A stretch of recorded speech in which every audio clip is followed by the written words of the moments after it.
Hi, everybody. It's Susan Thornton, and welcome to our April Facebook Live, YouTube Live event. Wow, it's really so great to be here with everybody, and I hope you're all doing okay, sheltering at home. I know it's not, it's been a challenging time for all of us, and I just want to leap through the camera and give you all a big hug and say hello.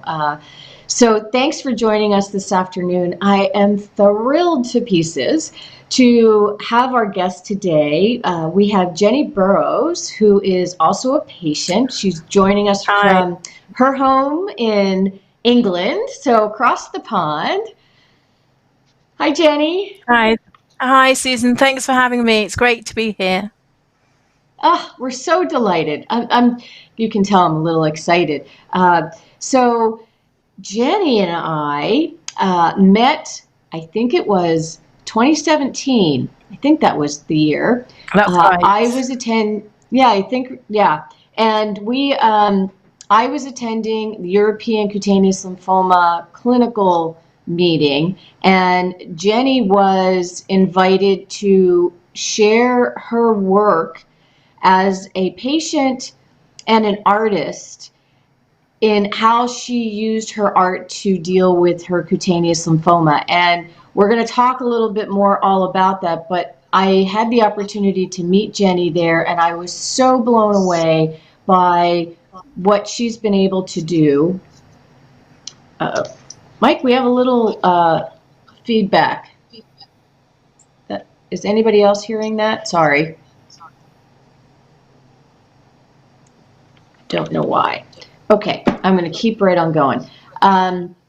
So I was so impressed with Jenni's work and what she was able to do that we invited her to join us at our 2-day patient conference in Washington, D.C., I think the following year, right? That following spring. And she did a presentation and did a workshop for folks. So anybody that may have joined us there, you will, I'm sure, remember Jenni and her program, and it's just the way that you have been able to use your art in response to managing your skin lymphoma, I think is unique and something that we can all learn from and all use in our own way. So we'll just start the conversation. Why don't you share with everybody a little bit about kind of your background, how did this happen, where you kind of brought the two things together in using your textiles and your art in how to cope with the skin lymphoma and cutaneous lymphoma. So I'm going to let you take it from here. Thank you, Susan. I'm a textile artist, and in 2014 I had 2 lumps removed, which I didn't think was a problem at all. And then I was told a few weeks later that looked like it was a form of lymphoma, and it took the experts 7 months to give me a diagnosis. At the time, my work as a textile artist was going really well, and I was also teaching as well part-time. This completely threw me, the diagnosis, or the expected diagnosis, and I realised quite soon on that I needed a coping strategy. I needed to work out a way in which I was going to cope with waiting, because the uncertainty of not knowing what treatment I might need, what the outcome might need, was distracting, to say the least, and also being a teacher as well and teaching part-time. So I just did my own work. I just had a little sketchbook and I did doodles. I decided to have a bit of time out from the exhibitions and galleries and just focus on how I was feeling. And what I realised was that I was seeing my disease in lots of colours and really bright, and I started to imagine what it would look like underneath a microscope, where it was cool, where it was calm. And this worked for me, and I kept it just for myself and very close friends, and showed my husband my work, but it didn't become a final piece at all. And actually it still amazes me to this day that how the project kicked off, how my work completely changed, and I had suddenly had lots of opportunities, was that I created a piece for the Professor Whitaker, who is a world expert, the leading expert in London. I'm very privileged to be his patient. And he had asked me, how did I cope with the weight? And I said, I made you an orc. And I called it an orc because it was part of my the 3 letters in my diagnosis. And I made him a 3D textile piece that I shall show you later. And he keeps that in his lab. And he told lots of his colleagues about it. And he said that it really intrigued him how I saw my diagnosis, how I saw my skin lymphoma. So it led on really to me creating more. And I found more and more that people were becoming more and more interested in it, both in the medical world, both my friends and my family, and also in the artistic world. So things have just been leading on, really. Excuse me. That's so wonderful. And I think the power of the physical pieces, and you can tell me if this is true for you too. I know for myself, trying to describe how it feels to live with the skin lymphoma and to live in our own skin, if you will, is really hard to explain to someone. And you can read it in a book, or you could read about it, or people may see your rash or whatever on your skin, or maybe not. So for me, I was able to cover up a lot of mine for many years until I couldn't. But what you've been able to do is provide that physical experience for someone else that in a way that we can't quite explain unless you're actually living in our bodies, right? Which I think is what is so fabulous. And we're going to show some of your pieces and some of the work, and you can talk us through kind of the different things and where you've used them. And you've also done some work with the other patients at Guy's in St. Thomas, right? With Professor Whitaker and the team there. You've taken some folks through different pieces and parts, which has also helped them. So we don't all have to, because I am no artist by any stretch of the imagination. But I think, the We're all concept creative. and the things that right. And so anyway, okay, I'm going to let you describe some of your pieces, and maybe this will spark other people's ways that they can use their creativity in coping or sharing about their experience with the disease. So I'm going to let you take it from here. Oh, thank you, Susan. And that's so true what you say about living with this disease on our skin. And I think that cancer comes very loaded. People already have lots of misconceptions or conceptions about how a cancer patient will look, or how cancer will affect us.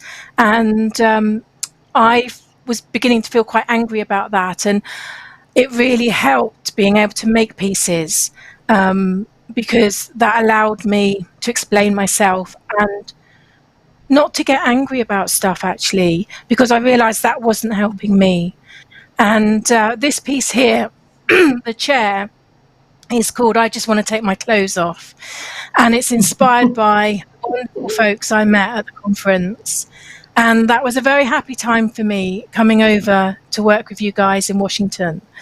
And the generosity of all the other folks as well, and how they shared their stories. But one on the Sunday morning at breakfast, we were having a chat about just wanting to take our clothes off. And then we all had hysterics, because anywhere else that would be totally inappropriate. And it led me to thinking about, how can I show this? How can I show that actually what makes other people feel better, because our skin is covered by our clothes, is actually making us feel worse. And I did think at the time about making a garment and making a wearable garment, but I wanted to make the chair so people could actually sit in it and it would be an interactive. And I'm not there yet with this because this is actually too fragile for people to sit in. But you do get that feeling of sitting in it and it is uncomfortable. But I'm very pleased with the jumper because it's an old painting jumper, but it had lots of nodules on it, which was perfect. And I embroidered it and worked into it.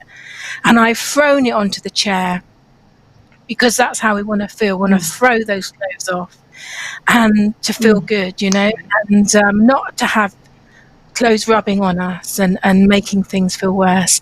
And the all the other pieces, they're the orcs. So this is what I first started making, these 3D pieces, stuffing them just with old tights or whatever I could find, and using scraps of fabric. And I really love using like velvets and silks and things that feel cool. And I get them recycled because I keep my costs down to a minimum, so it's accessible, so we can all feel that we can work with stuff, because so often when you're looking at art, it's expensive to make and create. And so I want to encourage others to feel, oh no, I could do that. And I cut up everything in my clothes when they're holy and I can no longer use them, and tights and things like that, and just keep stitching just to see what's going to happen. And that's the magic of it. And as we were talking earlier, that during lockdown here in the UK, creativity has become a real buzzword, which is wonderful. But it's beginning to get a bit competitive. And I think some folks are feeling a bit stressful about that, which is not the object of the exercise. And so what I would just encourage people to do is just enjoy the process, just of stitching, hand stitching, or if it's gardening or cooking or doodling.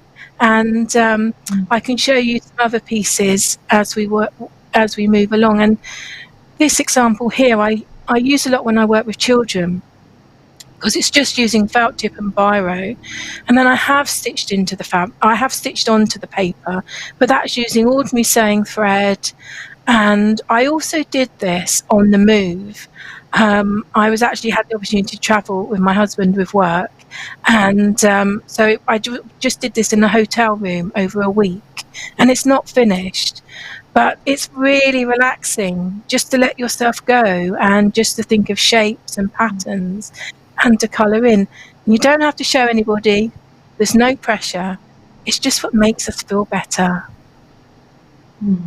I think that's great, because I don't think I have an artistic bone in my body. I'm lucky if I can't draw a straight line, but I was introduced to art as a way of expressing what you're feeling, and I really enjoyed I felt like I was a kid again, right? And you have a big piece of paper, and I had all these different colored markers and colored pencils without any intention other than what color was I drawn to and what shape was kind of showing up on the paper.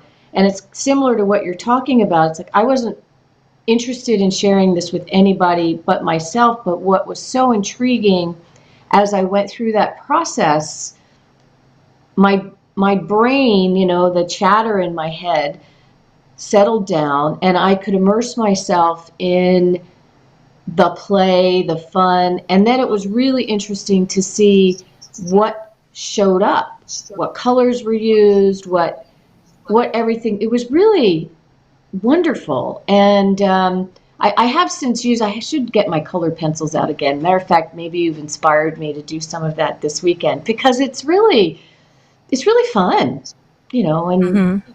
and it helps. Talk a little bit about, you've shared with me in the past, and we talked a little bit about it earlier, about it's the process, right? It's not the end result. It's not you're creating something that's going to hang on a gallery wall or anything like that, but it's this process of engaging a different part of yourself. Talk a little bit about that.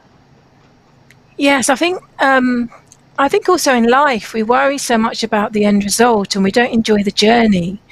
And having skin lymphoma is a journey.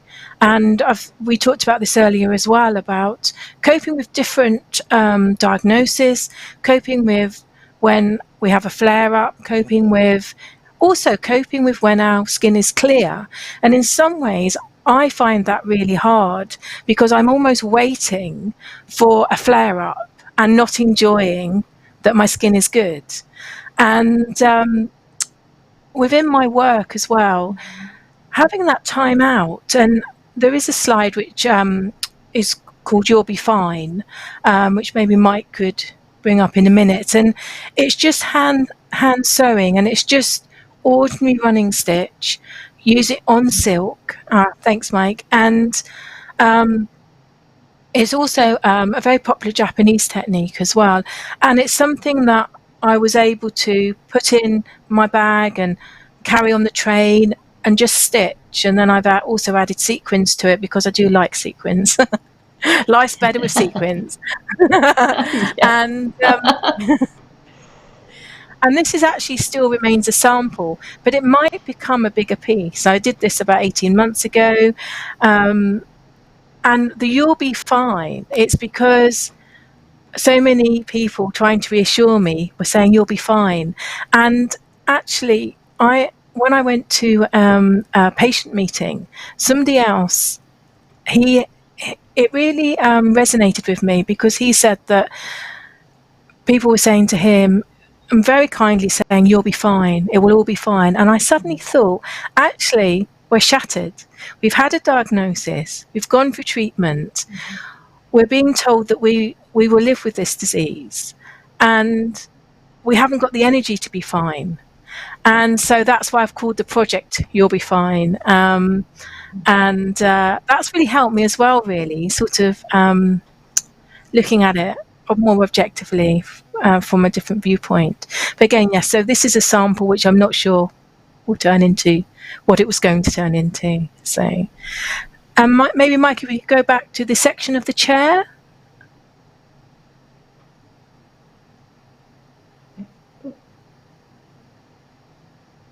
It's coming up. There we go. And I think there was one with it. There's a section. Is that further? We might see that in a minute. Oh, yes. So that one. So this one here. Oh, they're flying through. I can. Yeah, that's perfect. Thank you. This one. Yes. So this section here, all these were samples, and some of them, again, are 2 or 3 years old. And I just hold them and keep them and then make them into something at a later date. So there's no pressure on us to have to make something. And the chair took a year to make. And I exhibited it last summer and was really pleased with the response I had received from the audience. I was also pleased because people were then opened up to me about their health conditions, whether it be diabetes or arthritis. And we had some great conversations. And again, they gave me ideas about creativity too. And we don't, when I've talked about drawing or the doodling, we don't have to use biros. We could use makeup pens. We can use foundation. I've been playing around with that because I quite like the idea that we're using, or I was given foundation to cover up my skin at different times. And I quite like using it on the paper now and playing around with that. It almost gives me, it's empowering. I find it empowering. Wow. Yeah. And I think that brings up a really good point that it's about the process and perhaps the materials you may have at hand. It's not about creating a piece that needs to be shown, but using the pencils or whatever you happen to have. To your point, makeup that might be old that you're going to throw away, right? You just play around with that. Maybe you finger paint with it and see what comes up and how that makes you feel. Or maybe there's something that you are able to express that you didn't have words for, or you didn't feel comfortable sharing with someone else, that comes through that process, right? Yes, And and that's also, kind of, yeah, go ahead. yeah, sorry, Susan. I didn't mean to That's interrupt good. there, but also you find the words through that. I think that through the processes, we find some answers, or we find some solutions. Yeah. Well, it's almost like, again, for me, I don't know about you, but I have the constant chattering in my head, and it's hard to turn that off, and it's constantly yapping at me. So what I have found in my own process in using art, if you will, in all its iterations, that it does quiet that side of my mind, and something else, to your point, can come through that maybe I wasn't able to articulate, or I wasn't in my conscious mind, and being able to get that out through the paper then has provided words and a way to share. And sometimes even just looking at a piece like all of your art, you can feel it, right? It's beyond Yeah. words, and that's really important too. Yes, yeah.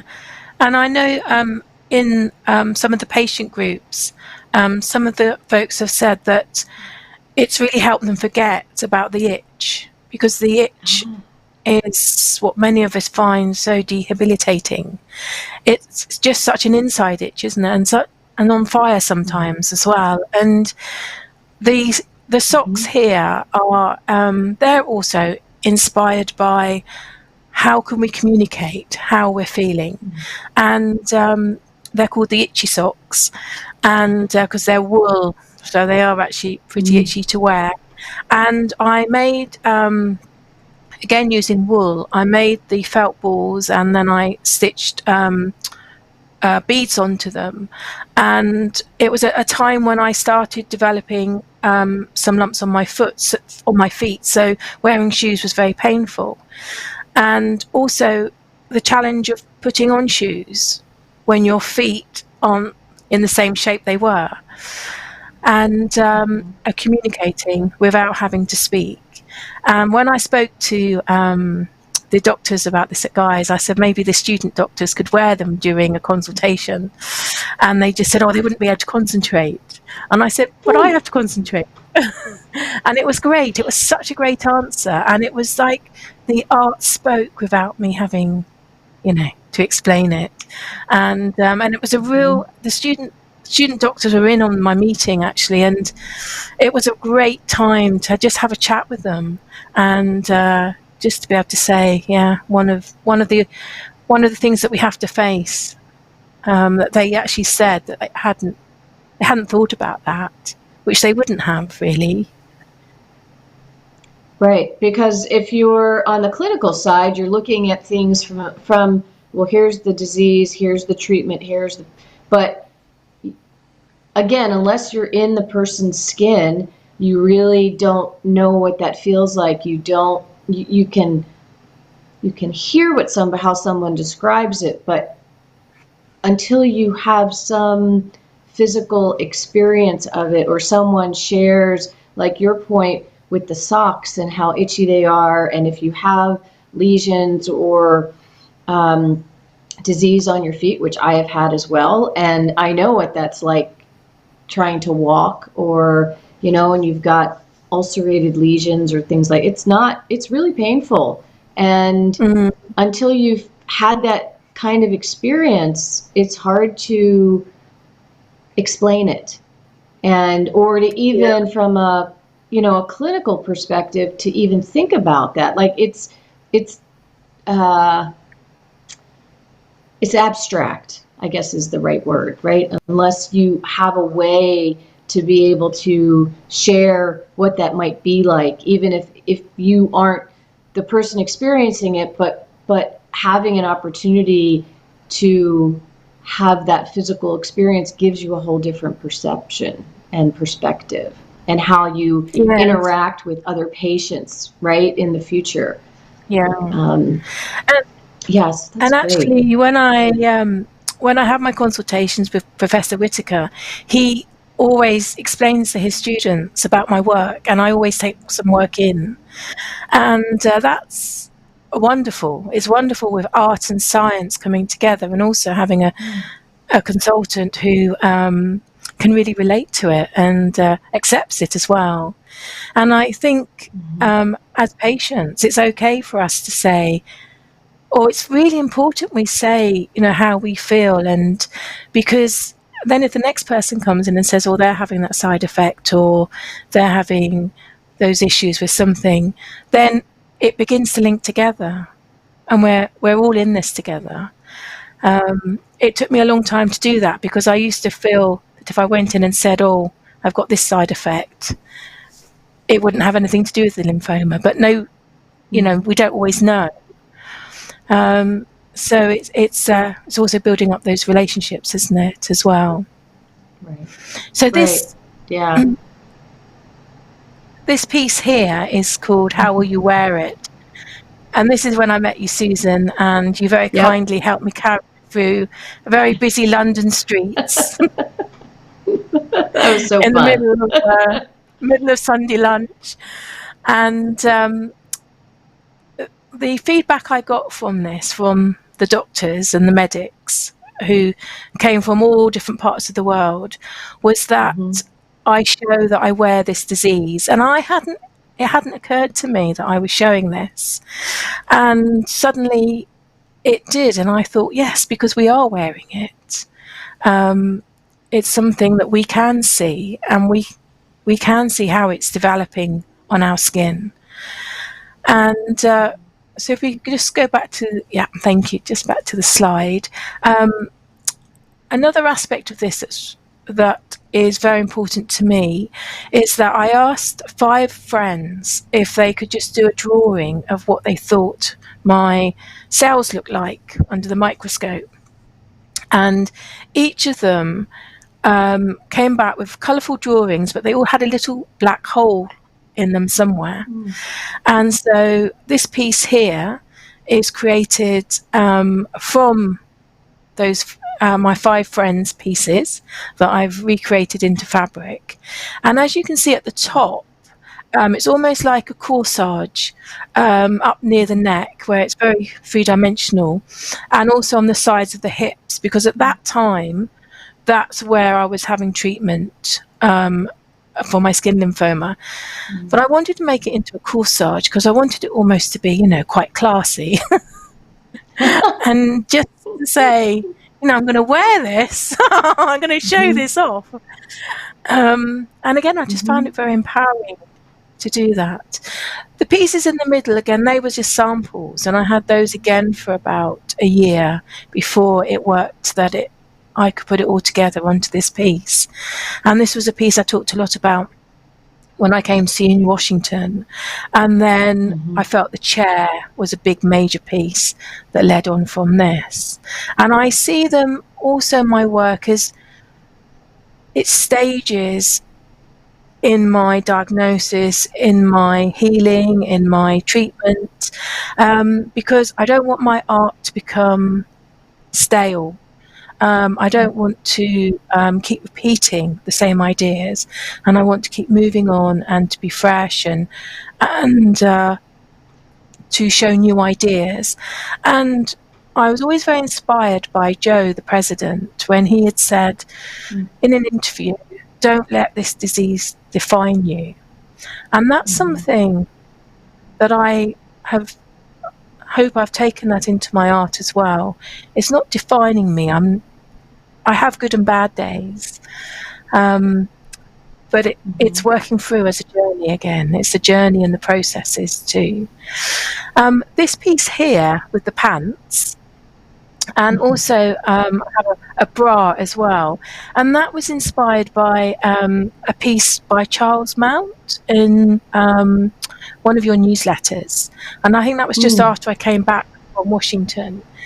And he spoke. I think I'm right that he spoke at the 2018. Could be, yes. People all fade Yeah, together for me, but probably, yeah. yeah. And I was really inspired by him as a practitioner and as a doctor, because he was so caring to all of us, and he wanted to help us as well as much as possible. But when he gave us some very sensitive advice, and also in this article he wrote about what it's like to have lymphoma, or to be very open and honest with your GP if you've got lymphoma in sensitive parts of your body. And so that's why because I did actually have a tumour just appearing then, and where it is on the pants on the slide, and also with the I did one of a bra as well, and because I had a tumour coming up there, and that was called Unconventionally Beautiful, and that was chosen for a national exhibition here in the UK to celebrate 70 years of the NHS. 70 artists were chosen, and they chose this one, and I called it Unconventionally Beautiful because through society we have lots of ideals, and I think we're all grown up with what is beautiful, but actually we're really strong, and our bodies are strong, and what we go through, we might have scars, but that doesn't mean we're not beautiful.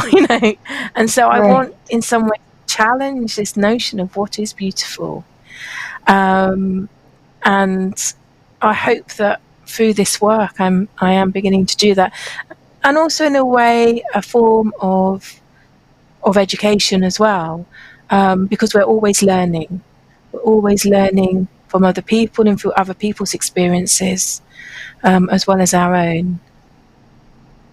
And I think that you make a really good point, where the ideals of society and what is beautiful, I know through my experience in it's a process. Early on, I could cover up my disease, and a little bit later in my disease experience, I couldn't, because it was on my face, and I did my best to try to cover it, but at some juncture, you just couldn't cover it anymore. And then after my treatment, as I've shared with a lot of people, because I had tumors in my scalp and they had to radiate my head, so my hair came back grayer, curly, and much thinner, and I have big bald spots. And grappling with the changes in my body because of the disease, but accepting it and feeling beautiful as I am, for me has been such a big part of the process of the journey I've been on, in going from, in my early 30s when I was diagnosed, having a perception of how I thought I was supposed to look, to going through the disease experience and pretty much having any kind of physical beauty stripped away because of the disease, and then coming back the other side and having this acceptance of who I am, where I am, right here, right now, maybe not to what society thinks is beautiful. I have a big bald spot in the back of my head, right? And but the lessons that I've learned along the way, and maybe it's similar, I haven't done it through art, but I've done it in other ways, in finding my way of navigating that journey, that makes any sense. So I love what you've done, and how you've explained and brought those pieces into the healing journey, even though perhaps we'll never, the disease itself may never leave our bodies fully. and it may come and go, but how we learn to incorporate that into our life, I think can make a really big difference in how we can continue to live life in spite of a diagnosis. Yes. Yeah. Well, I know you have a couple of other things to share. Were there other pieces that you wanted to share? You had some beautiful. I just love all of your stuff. It's so amazing. What else would you like to talk about before we let you go? Because you're 5 hours ahead of us, right? So it's Friday evening your time. You're good. I think I'm also becoming very inspired by the environment in where I live, and this piece here, I actually I wrapped it around my arm, and I love swimming, and we live a mile from the sea, and I went swimming and took photographs, and I started painting again. So I started using a whole new medium and painting my textiles. So that's quite exciting way. I've not put them out for public release yet. I'm not quite sure whether I'm ready to do that, but I think it's a way in which I see my work developing. And also, I still want to work with the interactive textiles, and I'd like to work with people with other health conditions as well, and really using art as an interaction. And I have been approached with from guys about working on this cancer survivorship course using art. So, even though at times it's been a difficult journey, there's been much richness in the last 5-6 years, and meeting you guys and being friends with you guys as well, and was such a highlight. And coming to America, and you all welcomed me so warmly, and I just have such a happy memories of that time. And so it's not been all bad. There's been amazing stuff happen for me too in the last few years, and I hope that we will continue to collaborate. I hope so. And so before we let you go, is there anything that, we have a weekend, so if someone just said, well, I'm inspired, what could I do just in my house that I might have around, that I might just have a little fun, think about something? If you were coming over for the weekend, what might you suggest to someone that wants to try to have a little fun and be a little creative and get out of their head? If you want to use things around the house and recycled materials as well, just using like card, and if you have food colorings or anything like that, or anything quite watery, that you wet the paper and just pour colors onto it and just see what happens. And also just stitching as well, and stitching onto plastic bags. That's great. You can get lots of and scrunching it up and stitching it together, and just really playing around. And I think I mentioned before, but the Japanese have there's lots of wonderful techniques that they use, but a lot of it is just using a running stitch, which is actually, it's very therapeutic. And I was talking with a friend about this last week, and we were saying about having a rhythm. Getting into a rhythm creates a calm and a peace as well, I think. Using biros, as we said, using makeup, and even if you have old envelopes, you can, after you've used your tea bag, just colour the paper with a tea bag and it becomes antique. Put a little bit of coffee granule on it and you're away, and then you can just get drawing out what's out your window, or a cup, or your feet, whatever.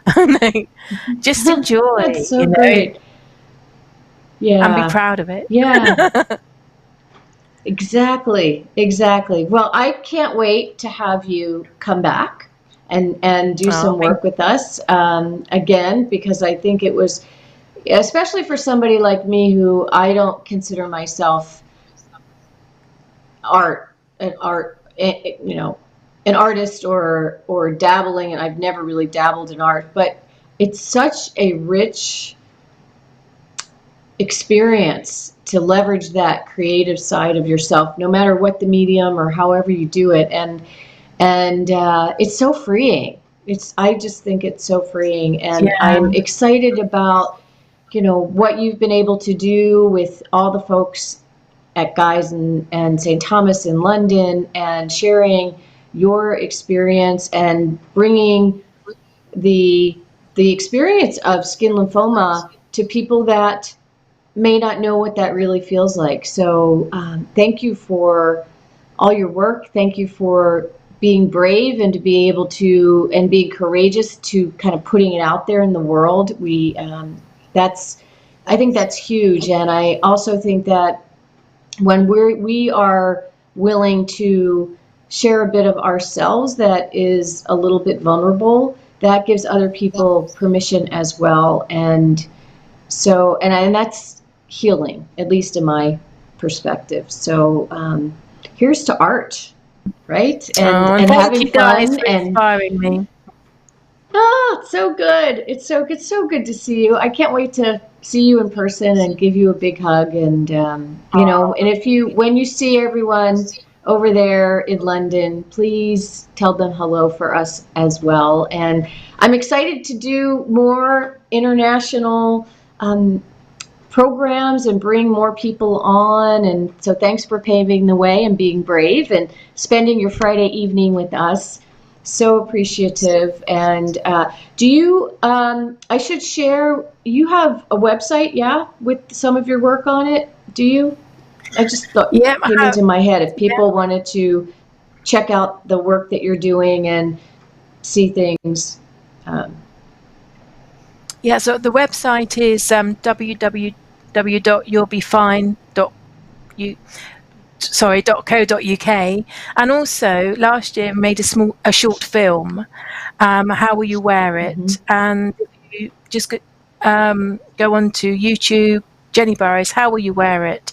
And that was selected it was screened in London, and then it's part of a film festival that's travelling the world for the next 2 years. So that was very Yay! exciting. But thanks, That's guys, for great. inspiring me, because I couldn't do this work if I wasn't inspired by all of you. So good.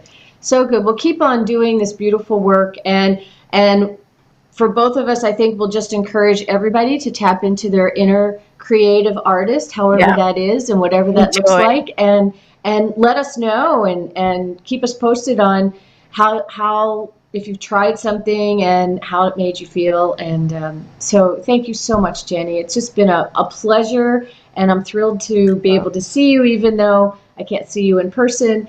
So stay safe, stay well, and have a lovely, lovely weekend. Thank you again, and keep doing your beautiful art. It's making a difference. Really appreciate it. Thank you, everybody, and stay safe. Have a good night. Okay, folks, so thanks for joining us on Friday late afternoon, early evening, depending upon where you are. And I wanted to mention, as you'll see at the bottom of the screen, we have a webinar coming up next Saturday on May the 2nd. It'll be myself and two nurse practitioners, Marianne Tawa and Sue McCann. We will be presenting a mini version of the presentation we were supposed to do at the dermatology nurses meeting back in March that got postponed till next year. But it's a high level collective of all the different quality of life information that has been going on and that is out there, and we'll touch a little bit about cannabis and where that fits in to the whole quality of life. So I welcome you to join us. Bring your questions.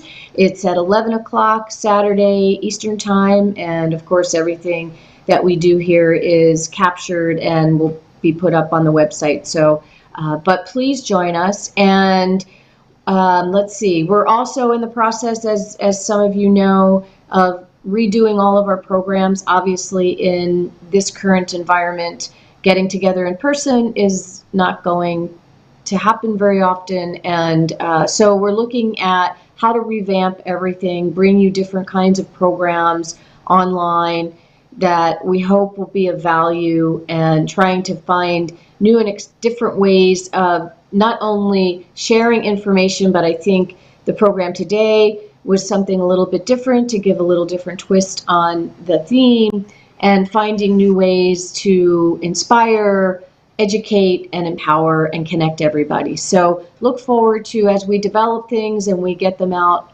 we'll be sharing that. And we also would love to have your feedback. So I know we had sent out a survey to everybody. So if you didn't have a chance, I hope that to give us your feedback, feel free to do that, because our goal is really to be giving you what you want, what you need, and what's valuable and important. So we're here for you, and that's why we exist. So let us know, please. And also want to thank our sponsors. We couldn't do this work without them. They really help provide the support for us to enable the technology and to bring all of these things together. And we're very, very grateful for all of that. And for all of you in our community that support us as well. It's obviously really tough times for all of us and for so many people that have lost jobs and so forth. But we're really grateful for everyone that supports what we do and invests in being able to bring these kinds of programs to you in your living room. So anyway, I think that's it. It's really great. I wish I could hug all of you through my camera, but hopefully you know that we're here for you. And if there's anything that you need, please give us a call or drop us an email. And again, we always love to have feedback. So let us know what you think, what would be valuable, and how we can best support you, especially in these really challenging times. So be well, be safe. I look forward to the day when we can all be together again. But until then, keeping you all in my heart, and hope to see you soon, at least on another webinar. Well, actually, next Saturday. I'll see you all soon if you join us. Okay, have a great weekend. Take good care of yourselves, and we'll see you soon. Good night. Goodbye.